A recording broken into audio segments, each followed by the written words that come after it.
Gracia y paz, amados hermanos en Jesucristo. ¿Cómo están? Que Dios los bendiga. Bienvenidos a un nuevo video en su canal El Peregrino. En esta ocasión quisiera compartir con todos ustedes un pequeño comentario acerca de cómo entienden muchas personas la salvación.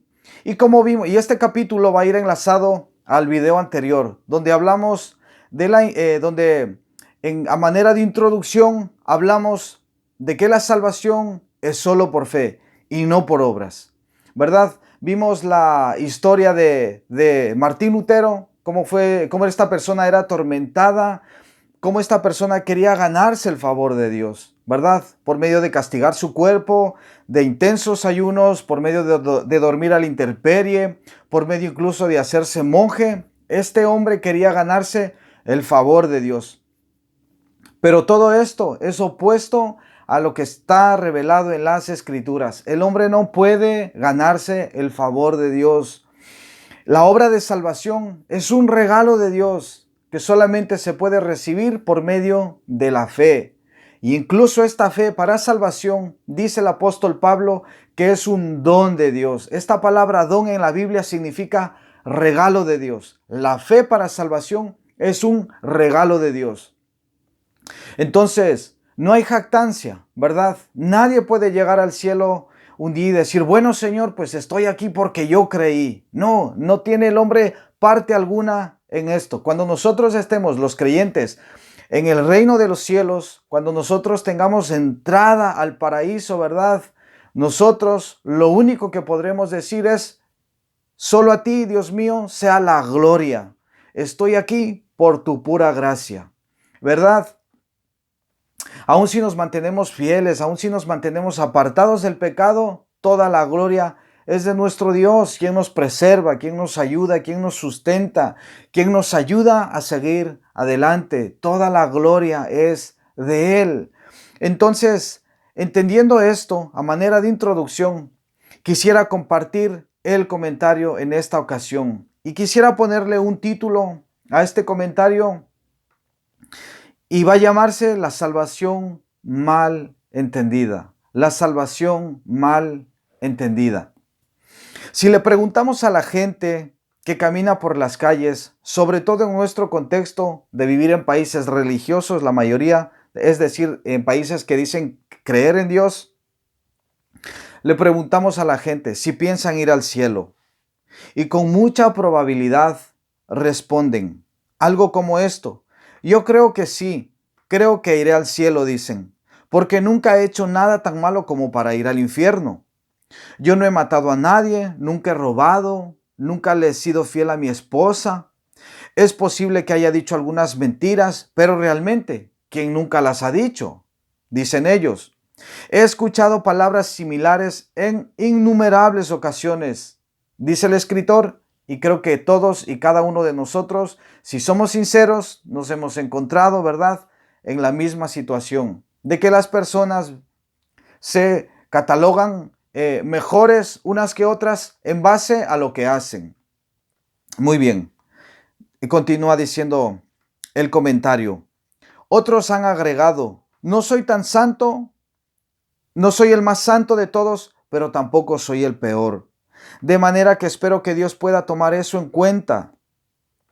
Esas palabras reflejan el pensamiento de muchos que piensan que cuando Dios examine su vida, Él lo hará de una manera similar a como tantos profesores califican los exámenes en la universidad, considerando la calificación más alta y la más baja y fijando las calificaciones de 0 a 100, y de esa manera las notas determinan conforme le haya ido a todo el grupo en la clase, de manera que la calificación final es la que determina de acuerdo a la comparación con el resto de los alumnos del grupo. Así piensan indirectamente muchas personas a día de hoy. Creen que entrarán al cielo porque sus obras no son tan malas como las de otros. Decía alguien que él no sabía cómo lucía el corazón de un hombre malo, pero que sí sabía cómo lucía el corazón de un hombre bueno, y que ese corazón lucía sumamente malvado. Lo cierto es que no hay forma en que yo pueda entrar al cielo contando con mis propias buenas obras, porque mis mejores obras están teñidas por el pecado. Dice el escritor, desafortunadamente pensamos que la obtención de la salvación es sobre la base de nuestras obras, porque no vemos lo malvado de nuestro corazón, porque el estado interior de nuestro corazón y de nuestra conciencia no nos permite verlo de otra manera. Estas fueron las palabras de Oswald Chambers, un hermano en la fe. Y las palabras de este hermano podrían ayudarnos a entender nuestra realidad. Prestemos atención. Una vez que la conciencia comienza a ser despertada, es despertada cada vez más, hasta que produce la convicción terrible de que soy responsable ante Dios de quebrantar su ley. Yo sé que Dios no puede perdonarme y seguir siendo Dios. Si Él lo hiciera, yo tendría un sentido de justicia superior al de Él. No hay nada en mi espíritu que me pueda liberar del pecado. No tengo poder. Estoy vendido al pecado. La convicción de pecado lleva a este hombre a una condición de desesperanza y de impotencia.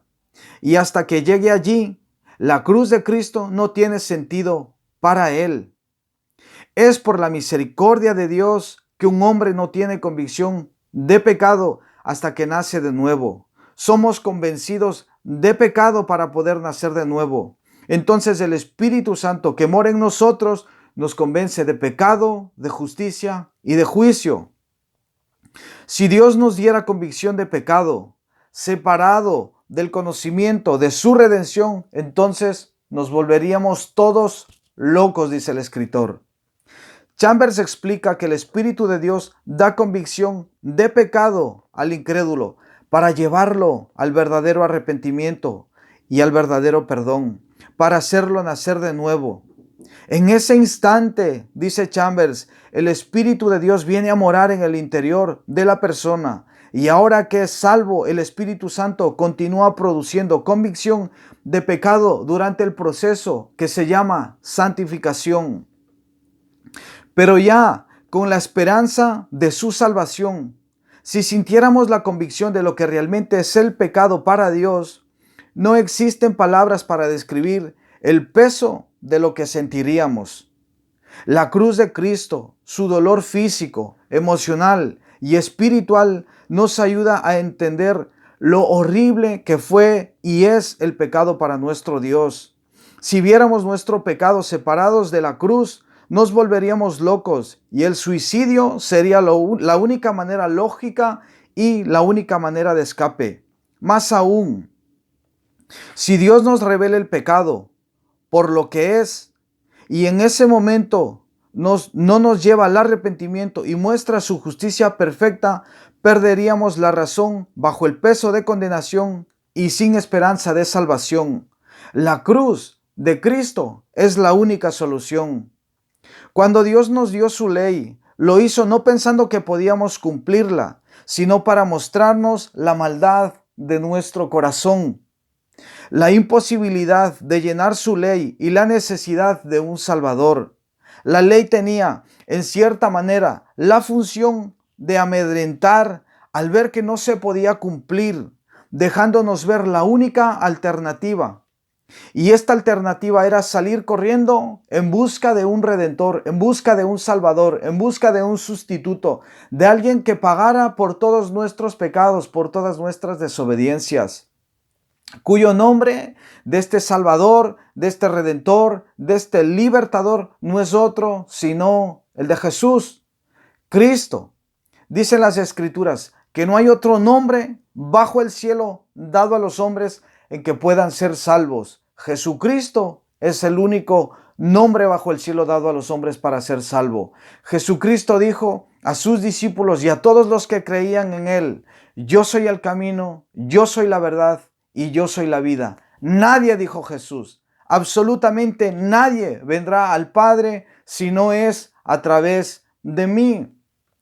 Palabras de nuestro Señor Jesucristo, reveladas en las Escrituras, dejadas allí por inspiración del Espíritu Santo para nuestra edificación, para nuestro conocimiento y para que nosotros creamos en ellas. porque la Biblia contiene la palabra de Dios. Muy bien. Los reformadores han explicado que la ley de Dios tiene 2 o 3 funciones distintas, dependiendo del autor consultado. El primer uso de la ley era justamente llevar al pecador a los pies de Cristo, al entender la imposibilidad de poder cumplir dicha ley. Por eso dice Romanos capítulo 3, versículo 20, por medio de la ley viene el conocimiento de pecado. Prestemos muchísima atención a lo que dicen las Escrituras. Romanos capítulo 3, versículo 20. Por medio de la ley viene el conocimiento de pecado. Conocimiento no de la salvación, sino la convicción de cuán pecaminoso soy. Ese es el conocimiento de lo que es el pecado, de lo que es la ley y la función de Cristo en la salvación, lo que me lleva a depositar mi fe en Cristo como Redentor y como único Salvador de mi alma, como único reconciliador. Jesucristo es el único que nos puede reconciliar con el Padre. Jesucristo es el único que ha venido para que nosotros tengamos paz con Dios. Jesucristo es el único que ha venido a darnos la paz que nosotros tanto buscamos, tanto anhelamos, y que este mundo, ni nuestras buenas obras, ni nuestro buen comportamiento, ni vivir en las mejores familias, ni haber tenido la mejor educación, ni llevarnos con las mejores personas, ni tener una buena vida íntegra, moral, nos puede dar para con Dios. No existe paz con Dios si no es por medio de Jesucristo. Él es nuestro Redentor, nuestro Salvador. Él es nuestra paz con Dios y Él es el único que puede llevarnos a experimentar y a tener esa paz. Así que en esta mañana quiero dejar hasta aquí este pequeño comentario y seguiremos analizando, ¿verdad?, acerca de la salvación por fe solamente, sola fide. Quisiera que analicemos y reflexionemos acerca de este comentario, ¿verdad? Y con qué claridad nos habla el Señor, con qué claridad nos explica que la ley dada por el Señor era aquella que nos hacía ver nuestra condición delante de Él. Digamos que la ley venía a ser como un espejo, donde nosotros nos parábamos y nos mirábamos todos nuestros defectos, todo lo malo, todo lo desagradable que hay en nosotros, ¿verdad? Y eso era la ley. Eso era la ley. La ley era un espejo que nos reflejaba todas nuestras imperfecciones, todos nuestros defectos. Sí, y nos llevaba, la ley nos iba a llevar a Jesucristo. ¿Por qué? Porque nosotros no podíamos cumplir humanamente nada de lo que Dios había establecido en su palabra. Necesitábamos a alguien que sí viniese a cumplir esa ley de manera perfecta. Y el único que cumplió la ley de manera perfecta fue nuestro Señor Jesucristo. Por eso, de tal manera amó Dios al mundo que envió a su Hijo, para que todo aquel que en Él cree, Juan 3:16, tenga vida eterna. Así que por eso creemos en Jesucristo, por eso creemos que la salvación es sola fide, solamente por medio de la fe en Jesucristo y para la gloria de Dios, como lo iremos viendo, Dios mediante. Hasta aquí este video y me despido deseando de todo corazón que la gracia y la paz de mi amado Dios esté con todos ustedes y Dios mediante, si mi Padre así lo permite, pues me gustaría que sigamos compartiendo y aprendiendo más acerca de la obra preciosa de nuestro Señor, Salvador y Redentor, Jesucristo. Que tengan un precioso día y que Dios los bendiga.